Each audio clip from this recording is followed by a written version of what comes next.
બાળ દોસ્તો, કેમ છો? મજામાં ને? આજથી આપણે ધોરણ 10 ગુજરાતી એ ચેપ્ટર વાઇઝ જે છે અલગ અલગ વિડીયોઝ જે છે એની શરૂઆત કરી રહ્યા છીએ. હજી સુધી જો તમે આ ચેનલને લાઇક શેર અને સબસ્ક્રાઇબ ના કરી હોય તો કરી લેજો, જેથી કરીને તમને આવનારા તમામ વિડીયોઝ જે છે એની માહિતી તમને મળતી રહે. આજે આપણે ફર્સ્ટ ચેપ્ટર જે છે વૈષ્ણવજન એ લઈશું, કે જેના રાઇટર નરસિંહ મહેતા છે. નરસિંહ મહેતા જે છે એ કહેવાય ને કે ગુજરાતના, કે જેને આદિકવિ તરીકે ઓળખવામાં આવે છે. તેઓની ઉત્તમ ઉર્મી કવિ છે, તેઓ ઉત્તમ ઉર્મી કવિ છે. એમની શામળસાનો વિવાહ, હાર, હુંડી, મામેરું, શ્રાદ્ધ જેવી ચરિત્રાત્મક કાવ્ય રચનાઓ છે. એમના પદ જે છે એ પ્રભાતિયા તરીકે જાણીતા છે. ચાતુર્યો, હિંડોળાના પદ, વસંતના પદ, કૃષ્ણલીલાના પદ વગેરે તેમની રચનાઓ છે. એમના પદોમાં ઉપનિષદ વાણીનું ભાષાબળ છે. તો અહીંયા આપણે સમય વેડફ્યા વગર વૈષ્ણવજન સમજીએ, જે કેમાંથી લેવામાં આવ્યું છે. સરસ મજાના, તો કે નરસિંહ મહેતાના શ્રેષ્ઠ પદમાંથી લેવામાં આવ્યું છે. તમને ખબર હોય તો ગાંધીજીનું આ ફેવરેટ છે વૈષ્ણવજન, પ્રાર્થના તરીકે એ લેતા. અને આઈ થિંક તમને પણ ખબર હશે, બહુ સરસ રીતે છે, ગાઈ શકાય એવું પણ છે.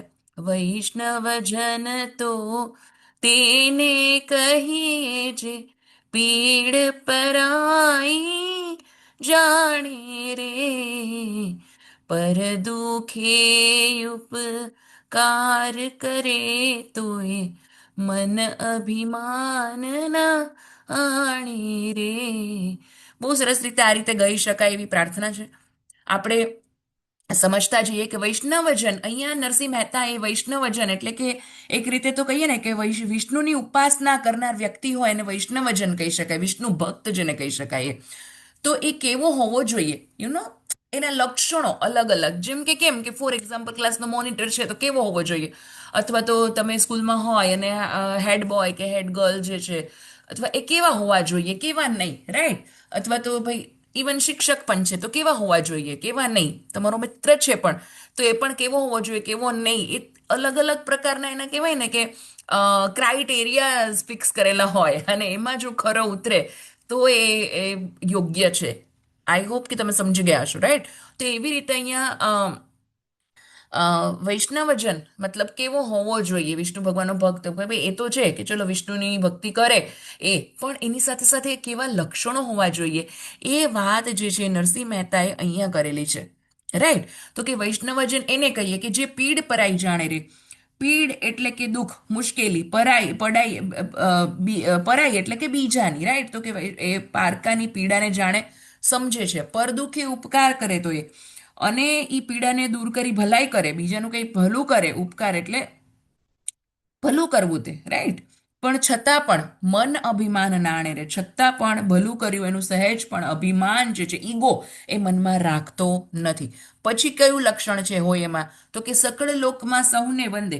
સાચો વૈષ્ણવ એવો છે કે જે બધાય લોક સંસારમાં એ સૌને વંદન કરે, સૌને આદર કરે, રાઈટ? નિંદા ના કરે કેની રે, એ બધાનો આદર કરે, વંદન કરે, કોઈની નિંદા કરતો નથી, રાઈટ? એની જે છે વાચ એટલે વાણી, કાચ તો જે વાચ કાચ મન નિશ્ચળ રાખે. એટલે શું કહે છે અહીંયા, તો કે એના ચારિત્ર્ય જે છે એમાં જ મન જે છે એકદમ દ્રઢ રાખે છે. એવો વૈષ્ણવજન જે છે ખરેખર એ એની મમ્મી જે છે એટલે જનની, એ ખરેખર એને જન્મ આપનાર એની ધન્ય છે. ધન ધન જનની તેની રે, મતલબ એવો વ્યક્તિ જે છે એની માતા જે છે એ ખરેખર અહીંયા ચારિત્ર જેનું સરસ હોય, નિશ્ચલ મન હોય જેનું, તો એવી સરસ એની માતા કેવી હશે કે વાવ, કે એણે એને જન્મ આપ્યો એમ. પછી સમદ્રષ્ટિને તૃષ્ણા ત્યાગી, એટલે બધા ઉપર. સાચો વૈષ્ણવ કોણ છે, તો કે સંસારમાં સૌને સંભાવથી જોવે. સમદ્રષ્ટિ, સમદ્રષ્ટિ એટલે એક જ સરખી દ્રષ્ટિ રાખવી. એ સૌના પ્રત્યે સંભાવની દ્રષ્ટિ, મતલબ એ તમે કોઈ પણ કાસ્ટના છો, ડઝન્ટ મેટર. તમે કંઈ પણ જાતિના છો, ડઝન્ટ મેટર. તમે ઇવન લિંગ, તમે સ્ત્રી છો, પુરુષ છો, મતલબ ડઝન્ટ મેટર. એટલે એવા તમે કોઈ પણ સોશિયલ સ્ટેટસ તમે અલગ અલગ ધરાવતા હોય તો પણ ડઝન્ટ મેટર. મતલબ સમદ્રષ્ટિને તૃષ્ણા ત્યાગી. તૃષ્ણા એટલે લાલસા, ઈચ્છા એને કંઈ છે જ નહીં કોઈ પ્રત્યે. પર સ્ત્રી જેને માત્ર, એની માટે બીજી સ્ત્રી જે છે એ માતા સમાન છે, રાઈટ? અને જેની માત્રે જીવા થકી અસત્ય ન બોલે, પોતે ક્યારેય અસત્ય ખોટું બોલે નહીં. પરધન નવ સાલે હાથ રે, બીજા ખોટું કરતો નથી ને પારકાના ધનને સ્પર્શ કરતો નથી. વાહ વાહ વાહ, કેટલા બધા સરસ ગુણો છે હે આજના જમાનામાં. બહુ અઘરું છે આવો વ્યક્તિ મળવો. તો એવું કોણ છે? તો કે એવો હોવો જોઈએ. કોણ? તો કે સાચો વૈષ્ણવ એવો હોવો જોઈએ કે જે બી એકબીજા બધા પ્રત્યે સમદ્રષ્ટિ રાખે, પર સ્ત્રીને માતા તરીકે જોવે, ખોટું ન બોલે, રાઈટ? એવી રીતે મોહ માયા વ્યાપે નહીં જેને, એને શું છે? તો કે જેનામાં સંસારના મોહ નો અભાવ હોય, એ મોહ માયાથી પર છે જે, એ રાઈટ. દ્રઢ વૈરાગ્ય એના મનમાં રહે.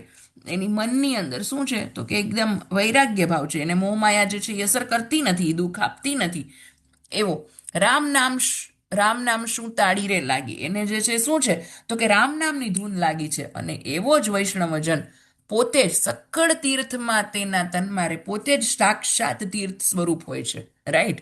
ઓફકોર્સ એવો વ્યક્તિ સાક્ષાત તીર્થરૂપ જ હોય ને. આજના જમાનામાં કોણ આવું જોવા મળે છે? અને હોય રિયલમાં, હું તો કહું છું કે આવા કોઈ પણ લક્ષણો જે છે અથવા ગુણો જે છે એ તમારામાં હોવા જોઈએ, એ લોકોમાં હોવા જોઈએ એમ. વણલોભીને કપટ રહિત તે, વણલોભી સાચો વૈષ્ણવ કોણ છે? તો કે કપટ વગરનો હોય. કપટ એટલે આમ કૂડ કપટ વગરનું, એમ એવી રીતે. પ્રપંચ પોલિટિક્સ એના વગરનો હોય, ક્રોધ વગરનો હોય, હે ને? કામ ક્રોધ નિર્ભાર્યા તે, મતલબ એ કહેવાય ને કે કામ એટલે કે વાસના કે ઈચ્છા વગરનો હોય. ક્રોધ એટલે જેને ગુસ્સો ના આવતો હોય, અને કામ ક્રોધ ઉપર જેને કહેવાય ને કે વિજય મેળવ્યો હોય. વાવ! ભણે નરસૈયો તેનું દર્શન કરતા.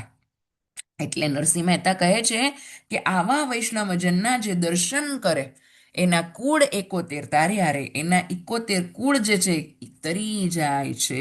એટલે કે આમ કહેવાય ને કે લાઈક મોક્ષને પ્રાપ્તિ પામે છે. તો અહીંયા નરસિંહ મહેતાના શ્રેષ્ઠ પદોમાંથી લેવામાં આવ્યો છે. અહીંયા સમાનાર્થી શબ્દો છે, તળપદા શબ્દો, વિરોધી શબ્દ અને શબ્દ સમૂહ માટે એક શબ્દ, એ તમે કરી લેજો. અહીંયા ઓફકોર્સ તમે જો બરોબર સમજેલું હશે તો એટલીસ્ટ એમસીક્યુ ફટાફટ જોઈ લઈએ કે નીચેનામાંથી કઈ બાબત વૈષ્ણવજનને લાગુ પડતી નથી. અભિમાની હોય અભિમાની તો હોતો જ નથી, તો આ લાગુ પડતી નથી. બીજું, વાચ કાચને મન નિશ્ચલ રાખે, એટલે તો કે વાણી જે છે એનું ચારિત્ર જે છે એનું મન જે છે એ સ્થિર રાખે છે, રાઈટ? પછી ટૂંકમાં એક વાક્ય ના હોય કે બે ત્રણ લીટી ના હોય કે સાત આઠ વાક્ય ના હોય. આરામથી તમે જો સરસ રીતે કવિતા સમજેલી હશે તો યાદ રહી જશે. એકવાર ગાઈ લેવી છે. મેં તમને એક લાઈન તો ગવડાવી દીધી, અગેન એક લાઈન કરાવી દઉં છું ખાલી. વૈષ્ણવજન તો તેને કહીએ જે પીડ પરાઈ જાણે રે, પર દુખે ઉપકાર કરે તોય મન અભિમાન ના આણે રે. વૈષ્ણવજન તો તેને કહીએ. છે ને સરસ મજાની પ્રાર્થના. આપણે મળશું નેક્સ્ટ વિડીયોમાં નેક્સ્ટ ચેપ્ટર સાથે. ત્યાં સુધી આવજો.